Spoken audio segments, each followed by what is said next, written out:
5 बरस पे बाबा भी है तो 10 में गवन दी है, 10 में गवन दी है हो। सखियाँ बरह बरिस के उमरिया तो पिया परदेस गए हो। सखियाँ बरह बरिस के उमरिया तो पिया परदेस गए हो। कही गए कोठवा छवाएली हूँ, बंगला छवाएली हूँ, बंगला छवाएली हूँ हो। पिया कही गईले बेटा जनमाएली हूँ, तबे घर अइबई हो। पिया कही गए बेटा जनमाएली हूँ, तबे घर अइबई हो। दुअरा से आए हैं देवरा तो अंगना में ठाड़ भये, अंगना में ठाड़ भये हो। भाभी कहे तोहरा मनवा उदास भये, मनवा धूमिल भये हो। भाभी कहे तोहरा मनवा उदास भये, मनवा धूमिल भये हो। कही गए कोठवा छवाएली हूँ, बंगला छवाएली हूँ, बंगला छवाएली हूँ हो।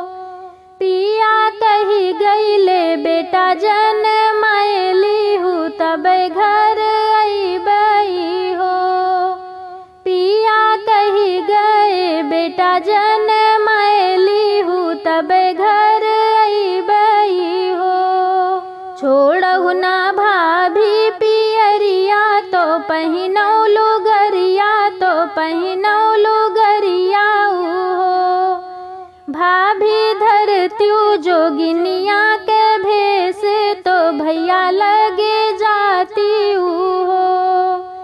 भाभी धरत्यू जोगिनिया के भेष तो भैया लगे जाती हो। लाख रुपया भैया दई है तो जिन तू ही लीहू, तो जिनी भाभी ले हो। भाभी लई ले मुख के रुमलिया तो हाथ के अंगूठिया हो। भाभी लई ली मुख के रुमलिया तो हाथ के अंगूठिया हो। छोड़ई भाभी पियरिया तो पहिने लुगरिया, तो पहिने लुगरिया हो। भाभी धैली जोगिनिया के भेष तो पिया लगे गईली हो। भाभी धैली जोगिनिया के भेष तो पिया लगे गईली हो। लाख रुपया राजा दिहले तो रानी नहीं थाम, तो रानी नहीं थामई हो। रानी ले ली मुख के रुमलिया, हाथ के अंगूठिया हो।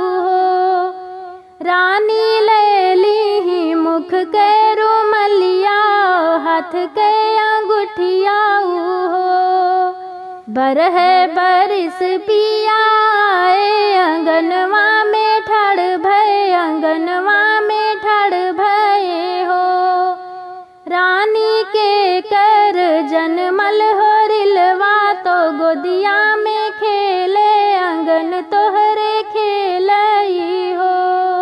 पेटी से निकार रुमलिया औरो अंगूठिया, तो औरो अंगूठिया हो।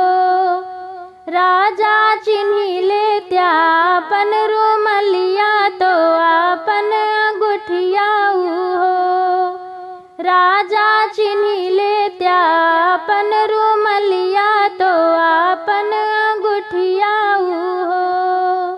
राजा तोहरही जनमल ललनवा तो गोदिया में खेलई हो।